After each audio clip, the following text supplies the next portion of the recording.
Welcome back. Today we're watching Cocaine Bear, a cinematic masterpiece based on the true story of a bear that did a mountain of blow, except in real life it just died instantly instead of going on a slasher rampage. We open in 1985 with a smuggler tweaking out of his mind, chucking duffel bags of premium nose candy out of an airplane. He straps on a parachute to join them, but immediately knocks himself unconscious on the doorframe. Gravity, 1. Drug smugglers, 0. After some Wikipedia quotes trying to convince us that bears are peaceful, we cut to a couple of hikers doing what hikers do best. Laying on rocks and talking about having kids. Spoiler alert, nature has other plans for these two.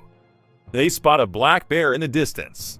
Instead of backing away slowly, this guy decides it's the perfect time for a National Geographic photo shoot. But the bear is acting a little strange. It's twitching, scratching, and looking like it just discovered techno music. The bear charges. Our brilliant photographer tries to run, trips over his own feet, and suddenly finds himself missing a shoe. And the entire limb attached to it. That is a whole lot of strawberry jam. Time for a deep dive. The real-life bear just ate the stash and died instantly. But Hollywood looked at that and said, what if we made it a 500-pound furry John Wick instead? Cinema is truly magical. Cut to the local news, where they report that millions of dollars of illegal powder just fell from the sky, right alongside our clumsy pilot.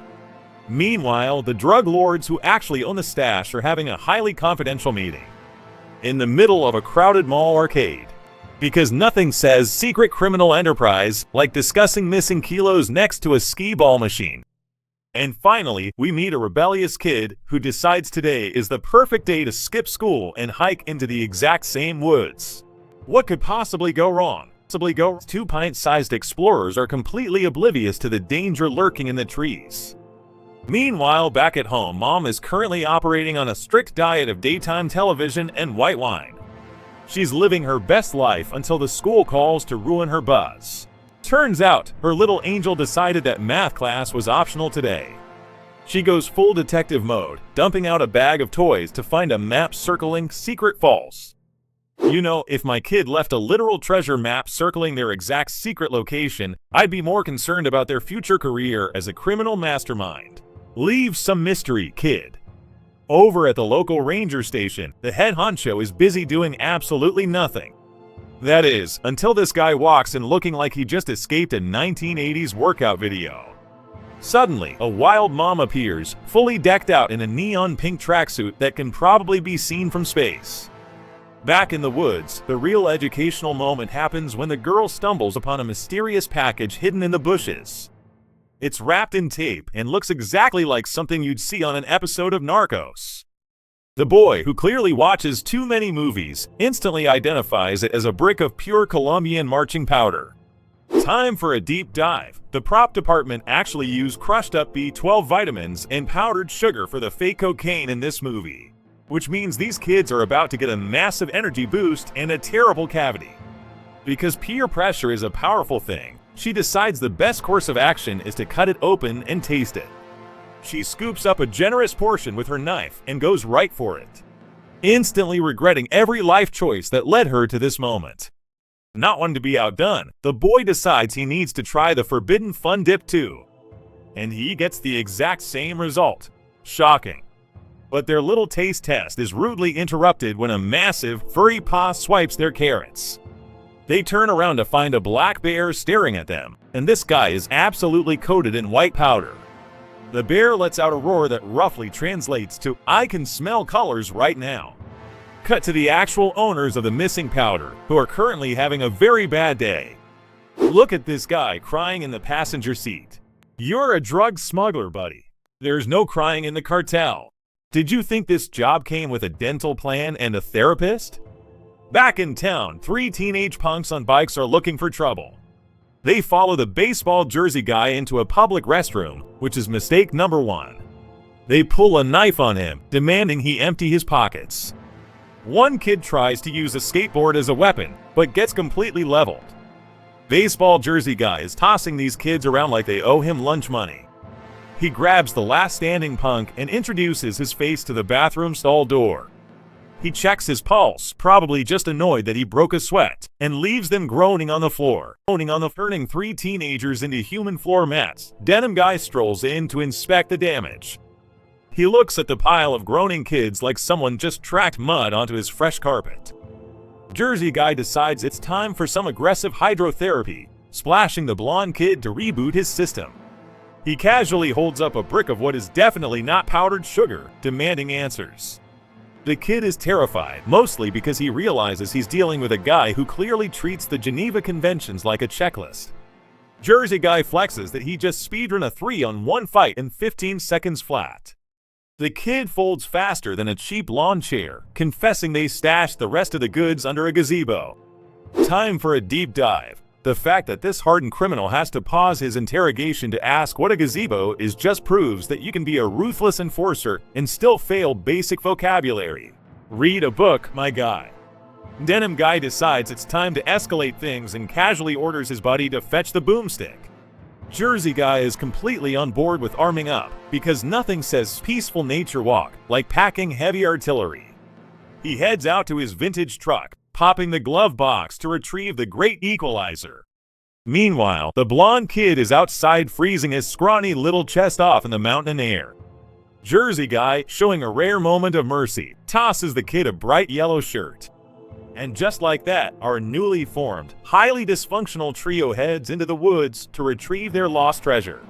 This is the part where they think they're just going on a casual hike, completely unaware that a coked-up apex predator is currently turning the local wildlife into an all-you-can-eat buffet.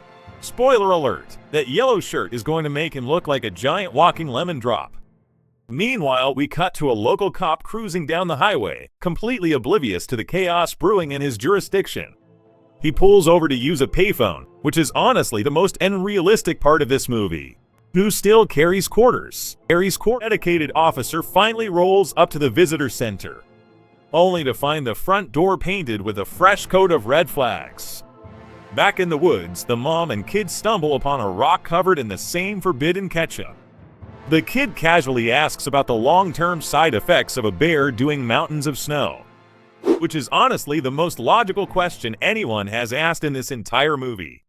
Suddenly, the cavalry arrives. An ambulance pulls up to the visitor center, and our 2 paramedics waltz right into a literal horror movie set.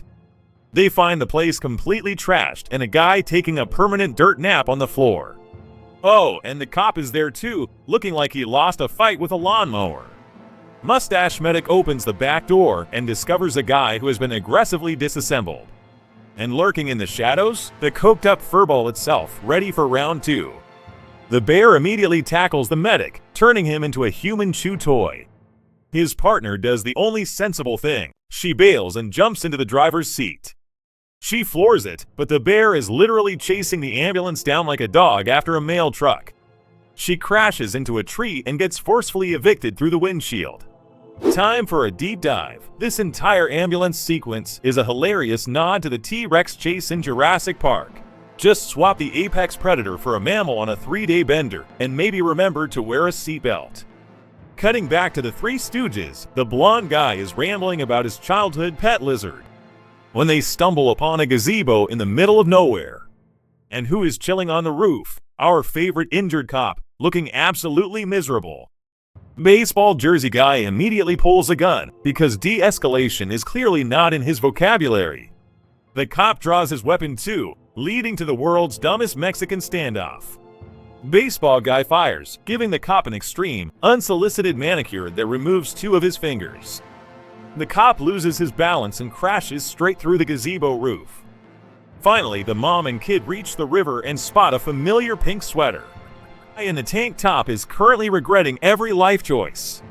You know your day is going terribly when you're negotiating prison time while eating a mouthful of dirt. But the universe decides this standoff isn't stressful enough, so it sends in a massive black bear to audit the situation. Instead of turning them into a buffet, the bear just completely powers down, using the blonde kid as a very uncomfortable, hyperventilating mattress. Elsewhere, the mom's rescue mission hits a snag when they find a hiker who spilled way too much strawberry jam. This guy looks like he lost a fight with a wood chipper, but he's still trying to give directions. 5-star customer service. Back at the gazebo, the Sleeping Beauty suddenly wakes up, and she immediately finds the one thing you never want a wild predator to find: a solid brick of pure Colombian marching powder. The bear instantly goes into overdrive and decides the guy in the blue jacket looks like a chew toy.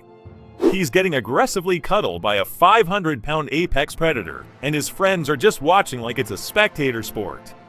The cop finally decides to be useful and creates a distraction, which works perfectly, drawing the coked-up beast right to his location. But before the bear can reach him, a sniper takes a shot from the tree line and forces him into early retirement. Time for a deep dive. The man behind the scope is the legendary Ray Liotta. This was actually one of his final film roles before he passed away. Going out playing a ruthless drug lord beefing with a CGI bear? Absolute cinema. The cop takes a permanent nap on the roof after realizing his backup is actually working for the bad guys. Meanwhile, the mama and kid wander into a dark cave, only to discover two adorable bear cubs who have already found the stash. Daughter finally locate the missing kid, but before they can even process the trauma, the sounds of an angry apex predator echo through the cave. They make a desperate run for the exit.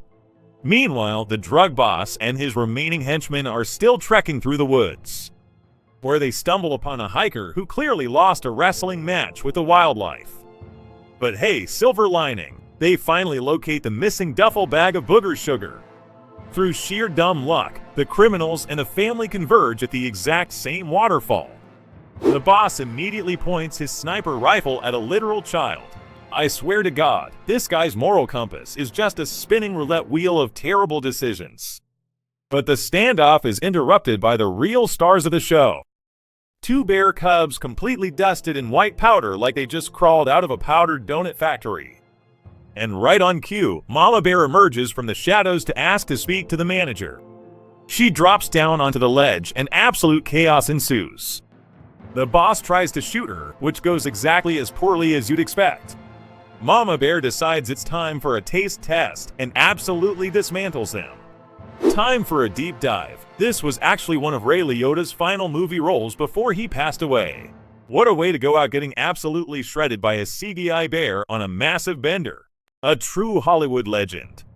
The surviving henchmen wash up in the river below, somehow still breathing after that nightmare. The mom and kids take the plunge too, deciding that risking a broken neck is slightly better than becoming bear chow. Fast forward to the next morning, and the surviving fixer is just casually hanging out with a fluffy white dog. He hands the dog over to the cop, officially putting in his 2 weeks' notice for the drug trade. And our surviving family takes a nice, deeply traumatizing stroll back to civilization. Nothing brings a family together quite like surviving a coked-up grizzly. They're going to need so much therapy. This cowboy friend survived the woodland chaos and actually secured the bag. Literally. Quite like a half-naked dude in yellow chaps driving a mobile petting zoo down a country road. Time for a deep dive. While the bear was a multi-million-dollar CGI marvel created by Weta Digital. Skipping past the first wave of credits, we arrive back in civilization where Eddie finally gets that emotional reunion with his kid. Just to bring home that fluffy white dog in a cardboard box. What an absolute legend. Then Eddie notices the heavily wrapped, strawberry jam-stained bandage on David's arm. Honestly, who needs a full set of fingers when you have a new dog and a survival story that absolutely nobody at the bar will ever believe? Well guys, that's it. If you enjoyed watching me suffer through this masterpiece of bad decisions, like and subscribe. I'm going to therapy. See you in the next one.